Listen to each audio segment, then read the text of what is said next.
The day I won the money, I thought every problem in my life had finally disappeared. But a year later, sitting alone in a luxury home, surrounded by everything I'd ever wanted, I felt emptier than I'd ever felt when I was broke. Welcome back to God Showed Up Stories.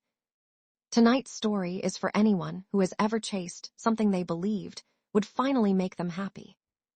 The people who thought success would solve everything. The people who achieved their goals only to discover something was still missing. The people searching for meaning beyond possessions, status, and achievement. Maybe you've spent years working toward a dream. Maybe you've wondered why certain accomplishments didn't bring the fulfillment you expected. Maybe you're discovering that the things the world celebrates aren't always the things that satisfy the soul. If that's you, this story is for you. Before we begin, take a moment to like this video, subscribe to the channel, and share this story with someone who may need encouragement tonight. And comment below. What do you believe matters most in life? Never forget this. Some of the most valuable things in life cannot be purchased, earned, or possessed. They can only be lived. All right, let's get into tonight's story. For most of my adult life, money was the problem. Or at least that's what I believed. Every month felt like a balancing act. Rent, bills, groceries, unexpected expenses. There was never quite enough. I worked long hours, sometimes 2 jobs, sometimes weekends. I constantly told myself that if I could just get ahead financially, everything else would finally fall into place.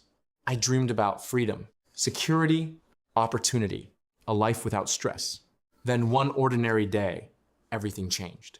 The money came unexpectedly. More money than I had ever imagined having. Enough to completely transform my financial future. I still remember staring at the numbers, reading them again and again, certain I must be misunderstanding something. But it was real. My life had changed overnight. At first, it felt incredible. I paid off debts, bought a beautiful home, purchased things I had spent years dreaming about. For the first time in my life, I didn't have to worry about money. The freedom felt amazing, at least in the beginning.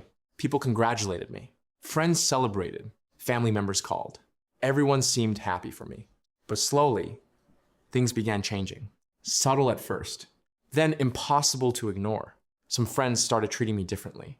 Conversations that once felt natural suddenly felt awkward. A few people seemed more interested in what I owned than who I was. Family members began asking for loans, then favors, then larger favors.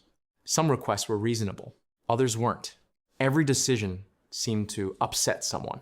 If I helped, it wasn't enough. If I said no, I was selfish. Relationships that once felt simple became complicated. Trust became harder.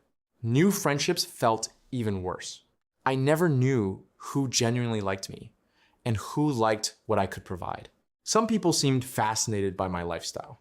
Others seemed resentful. Very few seemed interested in me as a person. The loneliness surprised me. I had expected wealth to create freedom. I never expected it to create isolation. Months passed. Then a year. Financially, my life was better than I had ever imagined. But emotionally, spiritually, something felt wrong. One evening, I stood in my beautiful home, looking around at everything I had worked so hard to obtain. The house, the furniture, the expensive possessions. Everything I once believed would make me happy. And for the first time, I admitted something to myself. I wasn't fulfilled. In fact, I often felt emptier than I had when I was struggling financially. That realization frightened me. Because if money wasn't the answer, then what was? My faith had quietly drifted into the background during those months. Not intentionally, just gradually. The pursuit of maintaining my new life consumed most of my attention. Success became my focus. Image became my focus. Possessions became my focus. Without realizing it, I had begun building my identity around things that could never truly satisfy me. One evening, after attending a lavish charity event, filled with successful people, expensive clothing, luxury cars, and endless conversations that felt strangely superficial, I left early. The room had been crowded, yet I felt completely alone. I started driving. No destination, no plan, just driving. The city lights passed by outside my window. For nearly an hour, I wandered through familiar streets from my past. Then I found myself pulling into a place I hadn't visited in years. A small diner, nothing fancy, just a place I used to visit years earlier when money was tight and every dollar mattered. The parking lot was mostly empty. The neon sign buzzed softly above the entrance. As I walked inside, the smell of coffee and fresh food instantly brought back memories. Back then, I used to come there after long shifts, sometimes exhausted, sometimes discouraged, sometimes wondering how I was going to make it through another month. But strangely enough, I remembered being happier during many of those visits than I felt now. I slid into a booth near the window. A few minutes later, a waitress approached, carrying a coffee pot. At first, I didn't recognize her. Then she smiled. And suddenly I remembered she had worked there for years, back when I was struggling, back when I counted every dollar, back when life felt simpler. "You look familiar," she said. I laughed. "I used to come here all the time." Her face lit up. "That's right. You always ordered coffee and the cheapest thing on the menu." We both laughed. For a moment, it felt like stepping back into another life. As she refilled my coffee, she asked what I'd been up to. Most people only wanted to hear about the money, the success, the lifestyle. But somehow, sitting in that old diner, I found myself telling her the truth. Not the polished version, not the social media version. The real version, I told her about the loneliness, the friendships that had changed, the family tensions, the pressure, the emptiness I couldn't explain. She listened quietly, then she nodded. Not with judgment, with understanding. After a moment, she said something that immediately caught my attention. "People think money changes everything." I smiled weakly. That's what I thought too. She laughed softly.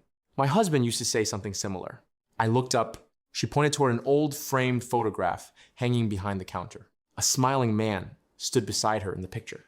He worked hard his whole life. We never had much money, but he always said something I'll never forget. She paused, then smiled. He said, "The richest people aren't the ones who have the most. They're the ones who need the least to be happy." I stared into my coffee, because deep down I knew exactly what she meant. She continued, "You know what I remember about you?" I looked surprised. "What?" "You were always kind." I laughed. "That's not exactly memorable." "It is these days," she replied. Then her expression softened. "You talked about your family, your friends, your dreams. You seemed hopeful." I didn't know how to respond, because somewhere along the way, I had lost that version of myself. The version that appreciated small things. The version that found joy in ordinary moments. The version that believed life was about people instead of possessions. She sat down for a moment while the diner remained quiet. Then she shared something that stayed with me long after that night. Most people spend their lives chasing what they think will make them happy. I nodded. And then they discover happiness was never waiting at the finish line. The words landed harder than she probably realized, because that's exactly what had happened to me. For years, I had treated money like the answer, the solution, the destination, the thing that would finally make everything okay. But standing at the destination, I discovered something shocking. The destination wasn't enough. The conversation lasted nearly an hour. We talked about relationships, purpose, faith, gratitude, contentment. And somewhere during that simple conversation, inside an ordinary diner, something shifted inside me. There was no miracle, no dramatic revelation, no voice from heaven, just wisdom, perspective, and the unmistakable feeling that God had placed me exactly where I needed to be. For the first time in a long time, I saw my life clearly. The money wasn't the problem, and it wasn't the solution. It was simply a tool. What mattered was how I used it. What mattered was who I was becoming. What mattered was the people around me. What mattered was purpose. When I finally left the diner that night, I felt lighter than I had in months. Not because my circumstances had changed, but because my priorities had. Over the following months, my life slowly began changing in ways I never expected. I reconnected with old friends who had cared about me long before the money. I spent more time with family. I became involved in community projects. I quietly helped people who were struggling, not because I wanted recognition, because it felt meaningful. For the first time since my life changed, I felt connected again. My faith gradually returned to the center of my life. Not perfectly, not overnight, but steadily. I stopped asking how much more I could acquire and started asking how much good I could do. And that's when I discovered something money could never buy: peace, purpose, and the kind of fulfillment that comes from living for something bigger than yourself. If this story touched your heart today, comment below. Purpose matters more than possessions. And if you're chasing something you believe will finally make you happy, remember this. Money can buy comfort. Success can buy opportunity. But neither can replace genuine relationships. Neither can create purpose. Neither can fill a soul that is longing for something deeper. The things that matter most in life are often the things that cannot be purchased. Love, faith, community, service, purpose. Those are the treasures that last. Take a moment to like this video, subscribe to the channel, and share this story with someone who may need encouragement tonight. Thank you for spending this time with God Showed Up Stories. And always remember, God always shows up right on time.